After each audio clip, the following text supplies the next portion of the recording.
ఇది ల్యాండ్ లోపల రావడానికి దారి. అక్కడ కార్ పోతుంది కదా, అదేమో బీటీ రోడ్. ఓకే, ఇదేమో మనకి లోపల రావడానికి దారి. జస్ట్ బీటీ రోడ్ నుంచి ఒక 100 మీటర్స్ ఉంటుంది లోపలికి. ఇక్కడ లెఫ్ట్ సైడ్ కడీలు కనిపిస్తున్నాయి కదా, అక్కడ లెఫ్ట్ సైడ్ కడీల నుంచి ఈ చింత చెట్టు కూడా మనకి వస్తుంది. ఒక ఫుల్ కాయలు కాసింది కదా. ఇది పెద్ద రోడ్. ఇది ఈ నక్ష రోడ్కి ఇక్కడ మన కడీలు వేసింది కదా, ఇదంతా రోడ్ బిట్. ఇదంతా అంటే ఈ రోడ్కి ఫస్ట్ బిట్ వస్తుంది మనకి. ఇది ఎకరం 16 గుంటలు మొత్తం. ఎక్కువ రోడ్ ఫేస్ ఉంటుంది, ప్యూర్ రెడ్ సాయిల్ ఉంటుంది. ఇట్లా చుట్టుపక్కల అంతా ఒక్క లెవెల్ ఉంటాయి మనకి.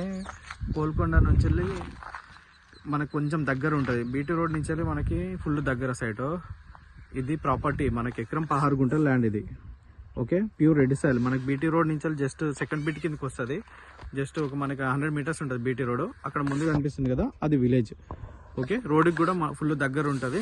ఇగో ఇది ల్యాండ్ మనకి ఇక్కడ ముందు ఉంది. దీన్ని కానుకొనే సేమ్ 20 గుంటలు ఉంటుంది మొత్తం. ఇగో చుట్టుపక్కలంతా మనకి మొక్కజొన్న వేసినారు. మొత్తం రోడ్ ఫేసింగ్ తోటి ఉంటుంది ల్యాండ్ అంతా. అక్కడ ఎదురుగా అక్కడ నుంచి వెళ్ళి ఇక్కడ దాకా మనకు రోడ్ ఫేసింగ్. ఇదంతా ఇక్కడ నుండి మనకి అక్కడ దాకా రోడ్ ఫేసింగ్ తోటి ఉంటుంది సైట్ అంతా. ఈ కడీలు కనిపిస్తున్నాయి కదా, అది ల్యాండ్. ఇది కూడా మనకి 6 ఎకరం ఉంటుంది, అర్ధ ఎకరం అన్నట్టు. అక్కడ రైట్ సైడ్ కనిపిస్తుంది కదా, అవన్నీ మనకు లెఫ్ట్ సైడ్ అంతా మనకి ఎకరం 16 గుంటలు అయితే ఇదేమో అర్ధ ఎకరం మొత్తం మొక్కజొన్న వేసి ఉంటుంది. మొత్తం రోడ్ ఫేసింగ్ ఉంటుంది అక్కడ దాకా, ఆ వైపు చెట్టు అవతల దాకా రోడ్ ఫేసింగ్. ఇది ప్రాపర్టీ. ఇది పాలకుర్తి రోడ్కి కూడా దగ్గర ఉంటాయి. డబుల్ రోడ్ నుంచి కూడా మనం దగ్గర రావచ్చు. ఇగో ఇది సైట్ జన్యం కూడా దగ్గరనే ఉంటుంది ప్రాపర్టీ నుండి.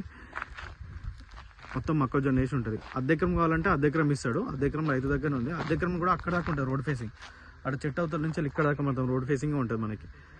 ఇక్కడ నుంచి కొంచెం జస్ట్ 100 మీటర్స్లో మనకు బీటీ రోడ్ వస్తుంది. క్లియర్ టైటిల్ ఇది.